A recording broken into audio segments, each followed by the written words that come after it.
pada malam hari ini saya menyampaikan tentang politik identitas ya. Kemarin saya diundang oleh Polda DIY untuk menjadi narasumber tentang politik identitas. Bagaimana politik identitas ini bisa diantisipasi untuk menghadapi pemilu 2024 ya.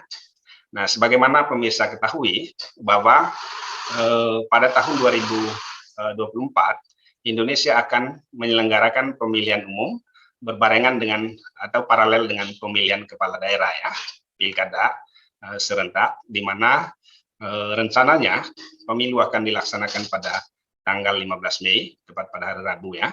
Kemudian pilkada itu dilaksanakan pada tanggal 27 November ya, 2024 ya.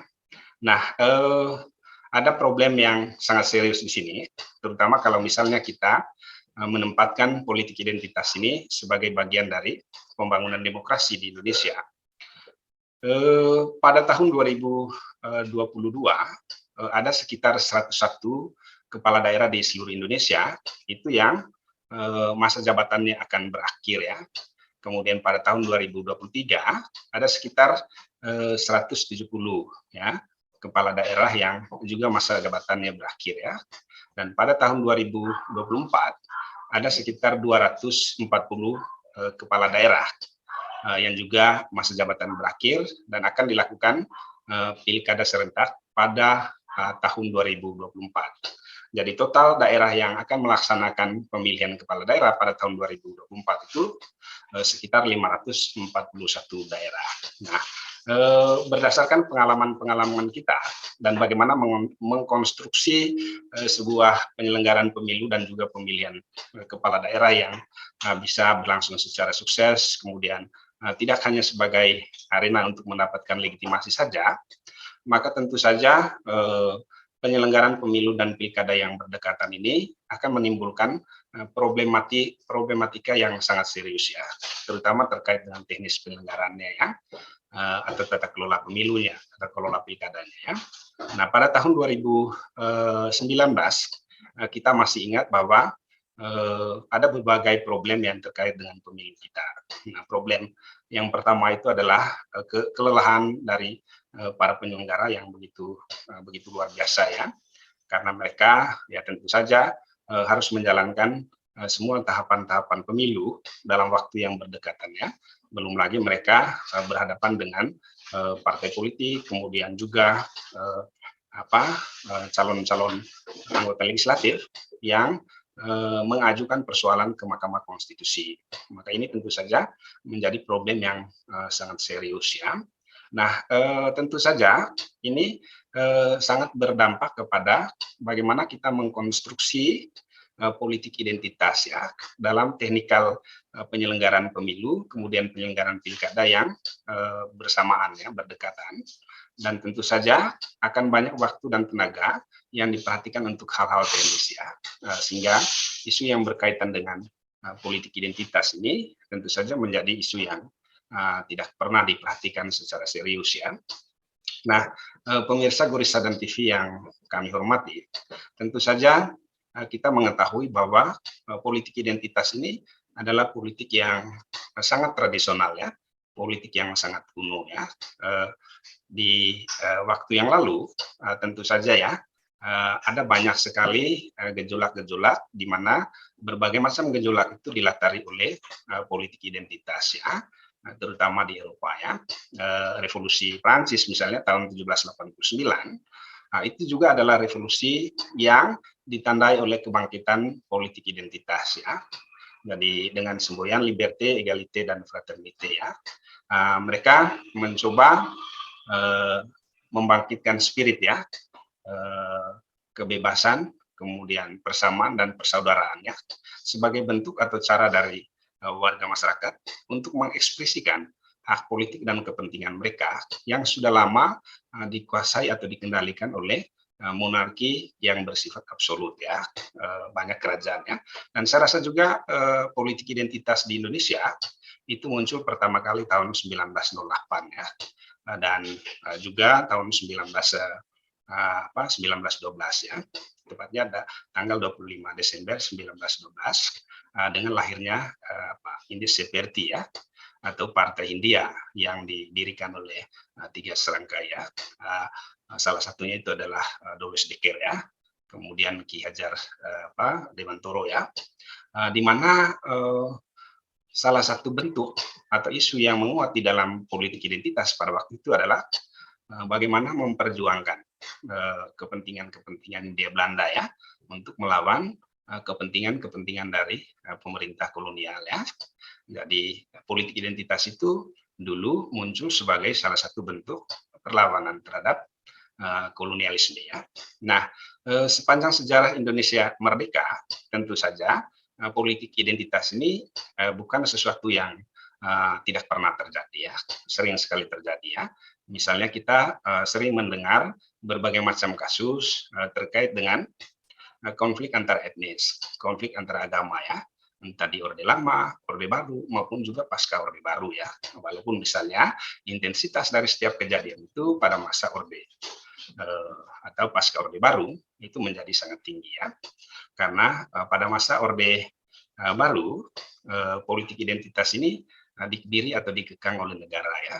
Negara melakukan tindakan restriksi, tindakan kekerasan ya, yang mencoba untuk mendiamkan ya atau mengamankan bagi kebangkitan politik identitas di dalam masyarakat ya.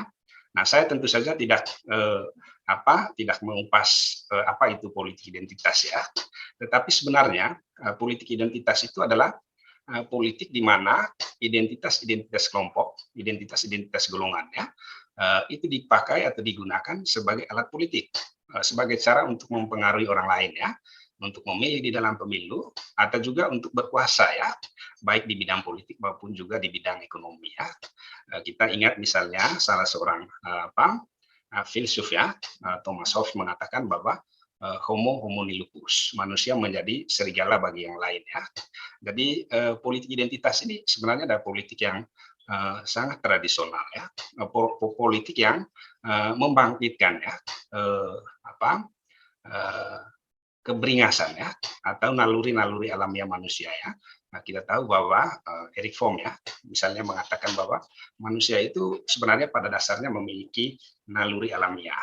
Naluri alamiah itu adalah naluri untuk menguasai orang lain, naluri untuk mengendalikan orang lain, naluri untuk memimpin orang lain ya. Jadi setiap manusia itu punya naluri alamiah, dan ada orang yang atau di dalam konsep masyarakat tradisional naluri alamiah itu bisa dicapai atau dipenuhi dengan kekuatan fisik, kekuatan bersenjata ya. Tetapi di dalam negara modern, naluri alamiah itu ya diatur oleh undang-undang ya, diatur oleh konstitusi supaya setiap orang itu tidak mengatasnamakan kehebatan dirinya sendiri untuk menguasai orang lain ya. Nah, kembali lagi bagaimana politik identitas bekerja di dalam sistem politik kita. Nah, menurut saya sejauh ini ada 3 aktor yang memang menggerakkan ya atau mendrive ya politik identitas di Indonesia. Aktor yang pertama tentu saja adalah negara ya. Negara itu punya peran yang besar bagaimana supaya kelompok dan etnis tertentu itu mempunyai ruang yang lebih besar ya. Nah, misalnya di Indonesia pasca reformasi kita mengenal berbagai macam produk perundang-undangan ya, di mana produk perundang-undangan itu terutama di tingkat daerah perda-perda itu syarat dengan kepentingan agama atau syarat dengan kepentingan etnis tertentu ya. Bahkan ada kampung, ada desa yang sudah mereklaim atau mengklaim dirinya ya sebagai desa yang berhaluan aliran tertentu ya, atau sebagai desa yang menganut kepercayaan tertentu ya. Nah, pasca reformasi memang negara kerap kali tidak mempunyai tindakan tegas ya, khususnya kepada kelompok-kelompok yang dianggap sebagai mereka-mereka yang mengancam nilai-nilai kebangsaan, nilai-nilai keindonesiaan ya. Dan ya saya rasa di bawah pemerintahan Jokowi membuat sebuah keputusan yang sangat bagus ya, terutama misalnya dengan pembubaran HTI dan FPI ya. Nah, pembubaran 2 kelompok ini itu saja tentu merupakan bagian dari bagian dari tanggung jawab negara, di mana selama ini negara itu berada pada posisi membiarkan dan bahkan ikut memfasilitasi ya. Nah, bagaimana misalnya berkembangnya politik identitas di Indonesia ya? Kita melihat ya, banyak sekolah, banyak kampus, kemudian juga banyak sekali apa eh, mulai dari pendidikan, kesehatan, itu semuanya sudah mengalami intervensi dari aliran-aliran tertentu ya. Misalnya rumah ibadat masuk kampus, kemudian sekolah juga masuk ke kemudian juga rumah ibadah masuk sekolah dan lain-lain sebagainya. Nah, hal-hal semacam ini sebenarnya mencerminkan bahwa negara justru memfasilitasi bagaimana kelompok-kelompok etnis, kelompok-kelompok agama ikut ambil bagian di dalam di dalam uh, apa merebut ya apa yang selama ini sebenarnya menjadi arena dari negara ya, dan negara tidak pernah mengambil tindakan tegas atau posisi yang luar biasa di dalam konteks itu ya. Nah, kemudian yang kedua, pasca reformasi negara kita ini tentu saja adalah negara yang mencoba mengakomodasi ya keragaman etnik, keragaman kelompok, dan juga keragaman ya gender ya yang ada di dalam masyarakat, tetapi juga tentu saja berhadapan dengan kekuatan-kekuatan dari kelompok masyarakat itu sendiri ya. Dan yang kedua, sebenarnya kalau kita mau jujur ya, siapa yang berperan di dalam di dalam politik identitas itu juga adalah kelompok-kelompok di dalam masyarakat ya, asosiasi-asosiasi keluargaan ya, kelompok kepentingan, kelompok penekanan yang mereka punya kepentingan-kepentingan tertentu, dan mereka ini mensuplai ya kader-kadernya ke lembaga-lembaga politik formal ya. Misalnya ada beberapa kelompok kepentingan itu memaksakan orangnya untuk ada di KPU, memaksakan orangnya untuk ada di pemerintahan, memaksakan orangnya untuk ada di parlemen ya. Semuanya ini tentu saja by design ya, direncanakan secara matang dan punya agenda atau kepentingan jangka panjang ya. Nah, kemudian yang ketiga tentu saja adalah mereka-mereka yang memiliki kapital ya, perusahaan-perusahaan. Mereka juga adalah pemain terdepan di dalam menggerakkan politik identitas ya. Ada banyak juga bukti bahwa misalnya terutama di dalam kasus yang terkait dengan sengketa tanah, sengketa lahan ya, dengan masyarakat, kadang-kadang perusahaan tambang itu juga menggerakkan politik identitas ya. Nah, di sini tentu saja kita tidak bisa menyalahkan ya 100% bahwa politik identitas itu digerakkan oleh negara, digerakkan oleh masyarakat ya, tetapi juga ada keterlibatan dari dari mereka yang punya perusahaan, dari mereka yang punya kapital ya, kapital yang sangat besar ya. Nah, kemudian yang kedua, juga ada yang bertanya ya, bagaimana misalnya politik identitas itu hidup dan berkembang di Indonesia, atau apa yang membuat politik identitas itu berkembang di Indonesia. Nah, menurut saya ada 4 faktor yang membuat politik identitas itu berkembang di Indonesia ya. Yang pertama, sampai dengan sejauh ini negara kita sebenarnya tidak memiliki peta jalan yang jelas ya terkait dengan pembangunan manusia ya. Ada teori yang sangat mendasar sebenarnya ya di dalam psikologi ya, bahwa orang yang tidak berpendidikan itu lebih cepat emosi ya ketika diajak berdialog, diajak berdiskusi ya. Tetapi juga mereka-mereka ini tentu saja selama ini kurang diperhatikan oleh negara ya. Nah, kita tahu bahwa berdasarkan data dari Badan Pusat Statistik Nasional, jadi sejauh ini masih lebih dari 10% penduduk Indonesia yang mengalami kesulitan ke dunia pendidikan ya. Jadi ini yang menurut saya menjadi pemicu dari politik identitas ya. Mengapa masyarakat itu mudah sekali dipengaruhi, mengapa mereka mudah sekali untuk dijadikan sebagai alat ya politik dari kelompok atau golongan tertentu ya. Karena mereka memang tidak memiliki basis pendidikan yang cukup kuat ya. Saya rasa kalau dia kelompok kelas menengah ke atas berpendidikan cukup memadai, ya bagaimanapun dipengaruhi oleh kelompok atau golongan lain, tidak akan mudah baginya untuk terlibat di dalam gerakan politik identitas dengan tujuan-tujuan tertentu ya. Nah, kemudian yang kedua, yang juga paling penting adalah pembangunan ekonomi ya. Nah, kita adalah negara dengan tingkat kesejahteraan yang belum terlalu bagus ya.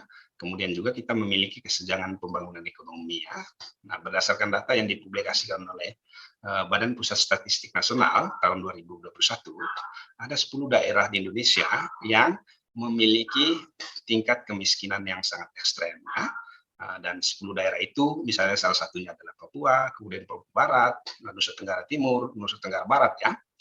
Daerah-daerah itu ya tentu saja menjadi lahan subur ya.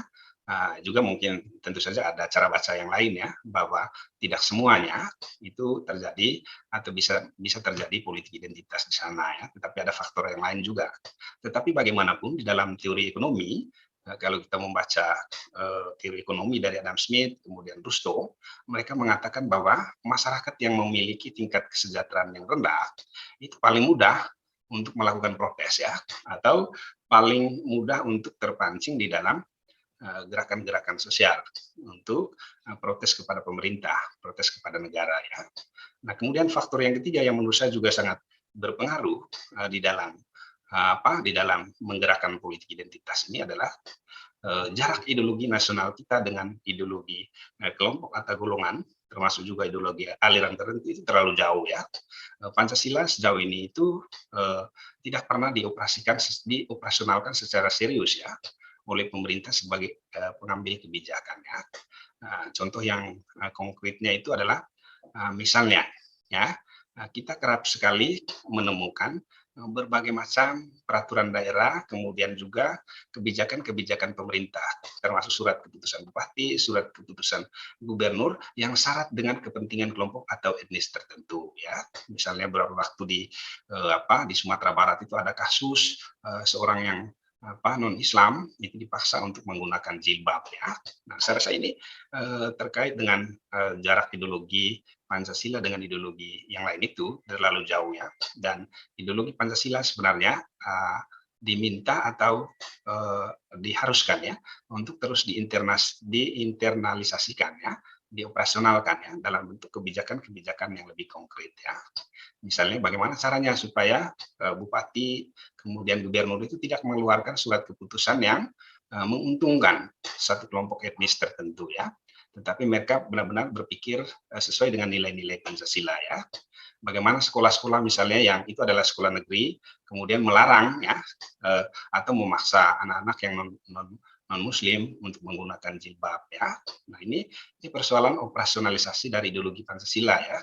Bagaimana seorang yang bekerja di sekolah negeri kemudian digaji oleh pemerintah kemudian mengajarkan sesuatu yang syarat dengan kepentingan kelompoknya, syarat dengan kepentingan alirannya, syarat dengan kepentingan agamanya, kira-kira begitu ya. Dan yang keempat, ini juga yang sangat penting menurut saya, mengapa politik identitas itu sering terjadi, itu karena sejauh ini pemilu, kemudian pilkada, tidak dijadikan sebagai ruang untuk mengedukasi masyarakat ya, atau belum dijadikan sebagai tempat untuk pembangunan politik. Ya. Tetapi pemilu dan pilkada kita hanya dijadikan sebagai arena untuk melakukan mendapatkan legitimasi ya, sehingga orang yang bertarung atau yang berkontestasi di dalam pemilu dan pilkada itu cenderung menggunakan berbagai macam cara untuk mencapai kemenangan ya.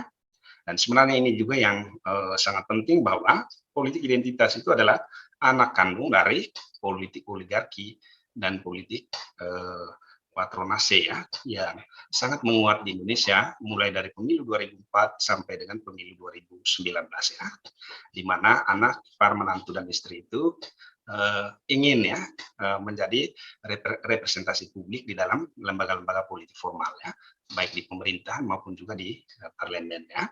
Nah, kita lihat misalnya rekrutmen kepala daerah pada pilkada 2020 yang lalu itu ya menonjol sekali anak menantu ipar dan istri itu masuk ke atau berkontestasi di dalam pilkada, dan tentu saja mereka menang karena pengaruh lingkaran patronase itu dan juga kekuatannya itu sangat besar ya untuk mempengaruhi pilihan publik di dalam pemilu atau juga di dalam pemilihan kepala daerah ya.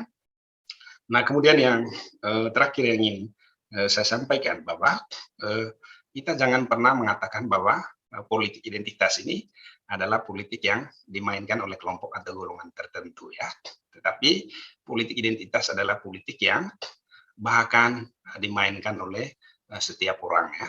Dalam pemilu di Amerika sekalipun ya, politik identitas itu digerakkan ya. Misalnya beberapa waktu yang lalu politik identitas itu membuat Donald Trump menjadi menang ya, dengan semboyannya Make America Great Again, itu mengantarkan Donald Trump menjadi pemenang ya di dalam pemilu di Amerika ya. Nah, begitu juga di Indonesia ya. Dalam pilkada di DKI Jakarta beberapa waktu yang lalu, politik identitas ini menjadi mainan elit yang sangat istimewa ya, sangat sukses ya, sehingga kemudian ya hasilnya adalah kepala daerah yang kita saksikan sekarang ya. Tentu saja ya perlu dilakukan semacam penelitian serius ya. Nah, juga ada beberapa pertanyaan ya, bagaimana supaya pemilu dan pilkada kita tidak tidak menggunakan politik identitas ya. Nah, sebenarnya ada banyak strategi ya yang bisa dilakukan supaya pemilu dan pilkada kita tidak menggunakan politik identitas ya. Nah, salah satunya itu adalah membuat partai politik atau kontestan yang bertarung di dalam pemilu, termasuk juga calon presiden dan wakil presiden itu untuk mengedepankan program ya, mengedepankan program di bidang pendidikan, program di bidang kesehatan, program di bidang pertanian dan lain-lain sebagainya ya. Nah, kalau mereka tidak mengedepankan program, tetapi semata-mata menampilkan performa dari individunya, kemudian ideologi yang dimiliki oleh masing-masing, nah kemudian yang terjadi itu adalah konflik ya, ketegangan ya. Nah, misalnya kita belum selesai ya dengan persoalan cebong dan kampret ya, yang menjadi ciri utama ya dalam pemilu kita di 2019 yang lalu. Sekian saja dari saya untuk pemirsa Gursakan TV.